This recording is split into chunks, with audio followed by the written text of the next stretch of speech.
Good morning guys বন্ধুরা, তোমরা সবাই কেমন আছো? সবাইকে শুভ সকাল তো জানিয়েই দিলাম, আমাকে তো তোমরা শুভ সকাল জানাচ্ছই না কেউ। এখন বাজে বেলা 11টা, আর এখন থেকে ব্লগসটা স্টার্ট করলাম, কারণ সকাল থেকে একটু কাজে ব্যস্ত ছিলাম, যেহেতু আজকে চলে যেতে হবে কলকাতাতে। তাই জন্য আমি সকাল থেকে অনেক কাজে ব্যস্ত ছিলাম, যেমন জল নিয়ে আসতে গেছিলাম 2-3বার করে সাইকেলে করে করে, আর বেশ অনেকটা দূরে। তাই জন্য তোমাদের ওটা শেয়ার করতে পারিনি, সরি গাইস। আর আজকের আবার মেঘলাও হয়ে রয়েছে, জানি না রোদটা বের হবে কবে। আর আমি এখন স্নানটা করে নিয়েছি, স্নান করে নিয়ে আর এই রোদে এসে বসেছি একটু রিলস বানাবো বলে, একটু মজ ভিডিও দেখবো বলে। তাই জন্য রোদে এসে বসে আছি। তো তোমাদের আমার ব্লগটা কেমন লাগছে প্লিজ কমেন্ট করে জানাতে একদম ভুলে যেও না। তোমাদের কাছে একটাই রিকোয়েস্ট, তোমরা প্লিজ আমার ভিডিওটা স্কিপ করে চলে যেও না, পুরোটা দেখে চলে যেও। তো আশা করি আমার ভিডিও তোমাদের অনেক অনেক ভালো লাগবে, তার জন্য আমি প্রতিদিন ভিডিও শ্যুট করি। আর আমি তো রোদে দেখতেই পাচ্ছ আমার পুরো রঙটা, আমি কালো তো কালোই। তো যাই হোক, কালো কালো তো কী হয়েছে, তারপর খাওয়া দাওয়া সেরে স্নান তো সেরেই নিয়েছিলাম। এখন বেরিয়ে পড়ছি, দেখো গাড়ির উদ্দেশ্যে। তো গাড়িটাও ছিল না, অনেক পরে গাড়িটা এলো। তারপর গাড়ি থেকে নেমে আবার চলে এলাম খেয়াতে। আমি চলে যাচ্ছিলাম, মানে যখন গাড়ি থেকে নামি হঠাৎ দেখি খেয়াটা চলে যাচ্ছিলো। আমার হয়তো আজকে লেট হয়ে যেত আসতে, কিন্তু দেখি খেয়াটা আমার জন্য ওয়েট করছে। তারপরে আমি নদীতে, দেখো এখন মাঝ বরাবর রয়েছে নৌকাটা, পুরো ভীষণ ঢেউ চারদিকে, তবুও অতটা ঢেউ নয়, স্নিগ্ধ রয়েছে, শান্ত পরিবেশ। দূরে দেখো এখনও কুয়াশায় ঢেকে রয়েছে, দূরের যে উপকূলগুলো দেখা যাচ্ছে। আর ওই দিকটা দেখো বোট রয়েছে, এটা হলো আমাদের সুন্দরবন গোসবা। তোমরা সাথে থাকো আর ভিডিওটা দেখতে থাকো। আমার মেয়েও নিচে দাঁড়িয়ে রয়েছে, আমার কোলে নিতে পারিনি, এতটা ভারী ছিল ব্যাগটা। তো তারপর আমরা বাস থেকে নেমে সোজা চলে এলাম ট্রেনে, ট্রেন থেকে নেমে আবার গাড়ি করে বাড়ি ফিরলাম।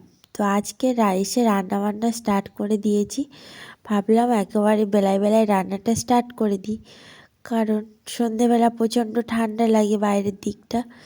তো তাই জন্য এখানে রান্নাবান্নায় কী হচ্ছে দেখো, সব বেগুনটাও দেখি এসে তুবড়ে গেছে, একদম শুকনো হয়ে গেছে পুরো।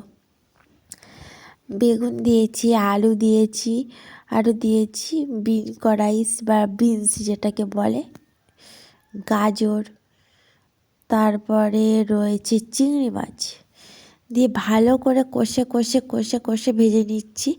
আর চিংড়ি মাছ বলতে এখানে রয়েছে ফুল চিংড়ি। আর লবণ দিয়ে দিলাম সবেমাত্র, এখনও হলুদ দিইনি, কারণ হলুদ দিলে তাড়াতাড়ি ধরে যাওয়ার সম্ভাবনাটা বেশি থাকে। তারপরে লাস্ট দিকে দেখো হলুদটা আমি অ্যাপ্লাই করলাম। তোমরা ভিডিওগুলো প্লিজ দেখো, আমার ভিডিওটা বেশি বেশি করে ভাইরাল করে দাও। আমার ভিডিও কিন্তু ভাইরাল হচ্ছে না, তার জন্য টেনশানে পড়ে গেছি। প্রতিদিনের ব্লগটা ভীষণ কড়াকড়ভাবে দিতে শুরু করে দিয়েছি, জানি না আমি কবে সফল হব। যাই হোক, কষ্টের ফল তো একদিন না একদিন পেতেই হবে, তাই না? তাই জন্য কষ্ট চালিয়ে যাচ্ছি, যা হয় হবে, লাইফে যেটা আছে সেটাই হবে। তো এপাশের গ্যাসটা এবার বসিয়ে দেবো একটু ডিম সেদ্ধ, তাই জন্য গ্যাসের ওভেনটা অন করে দিয়ে কড়াটা বসিয়ে দিচ্ছি। তারপর এই যে আলু আর ডিমগুলো দিয়ে দেবো, কারণ আলু আর ডিম সেদ্ধ করে নিয়েই রান্নাটা করতে বেশি টাইম লাগে না, তাড়াতাড়ি হয়ে যায়। আর এগুলো হচ্ছে দেশি ডিম, আমাদের মায়ের বাড়ি থেকে বাবার বাড়ি থেকে আসার সময় নিয়ে এসেছি এই ডিমগুলো।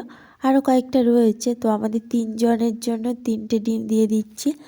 আজকের এই দুটো তরকারি দিয়েই সেরে নেবো। আর ঠান্ডায় কিচ্ছু ভালো লাগছে না, এখনও ঘর বাড়ি সব নোংরা হয়ে রয়েছে, 5-6 দিন বাড়িতে ছিলাম না, তার জন্য ঘর বাড়ির অবস্থা ভীষণ খারাপ। তো তোমরা আমার ভিডিওটা দেখতে থাকো আর আমার চ্যানেলটিকে সাবস্ক্রাইব করতে থাকো, যারা যারা এখনও সাবস্ক্রাইব করোনি। গ্যাসের ভলিউমটা বাড়িয়ে দিলাম, দিয়ে 1 কড়াই জল বসিয়ে দিয়েছি, এটা ততক্ষণে সেদ্ধ হোক আর আমি ওই তরকারিটা নেড়ে নেবো। তো নাড়তে নাড়তে একটু গল্প করে নিই, ঘরের অবস্থা ভীষণ খারাপ, আমি এসে দেখি ঘরে এতটা ধুলো জ্যাম করেছে, তবু আর ভালো লাগছিল না ঘর মুছতে, কারণ ভীষণ ঠান্ডা, এমনি প্রচণ্ড ঠান্ডা পড়েছে এই কদিনে বৃষ্টির জন্য।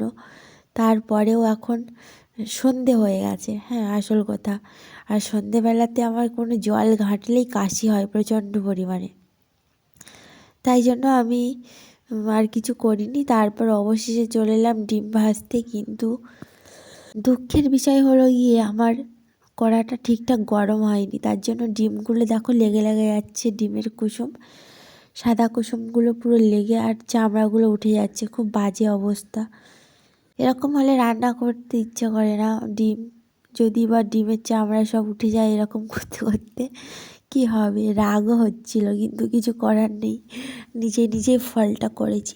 হঠাৎ মাত্র বন্ধুরা কি বলবো তোমাদের, আমি ডিমের ঝোলটা যে আলু দিয়ে কষিয়ে আর জল ঢেলে দিলাম, আর হঠাৎ মাত্র গ্যাসটা ফুরিয়ে গেল, কি অবস্থা। তারপর ওর বাবা বাজারে ছিল, বাজার থেকে আবার এই গ্যাস সিলিন্ডারটা নিয়ে এসেছে জানো। তাই জন্য আমি এখন বললাম তাড়াতাড়ি করে সেটিং করে দিতে, কারণ ভাতের অবস্থা খারাপ, আধা ঘন্টার বেশি হয়ে গেছে ভাত ফুটে আর ওইভাবে রয়েছে। আজকের মনে হয় ভাতটা পুরো পায়েসের মতো হয়ে যাবে। করার নেই, এখানে এখন সেটিংস চলছে, আমি ভালো করে লাগিয়ে দেখছি আবারও, যদিও বা গ্যাস আবার কোথা থেকে লিক হয় খুব বাজে সমস্যা হয়ে যাবে। যাই হোক, আজকের ব্লগটা তোমাদের কেমন লাগলো প্লিজ বন্ধুরা কমেন্ট করে জানাতে একদম ভুলে যেও না। যতটা পেরেছি তোমাদেরকে সব কিছু দেখানোর চেষ্টা করেছি। এবারে তাই জন্য ওর বাবা বললো যে গ্যাসটা আগে একটু আমি ফিটিং করে দেখি, মানে অন করে চলছে কিনা। তো আজকের ভিডিওটা এই পর্যন্ত, ভালো লাগলে অবশ্যই চ্যানেলটিকে সাবস্ক্রাইব করে দিও। টাটা।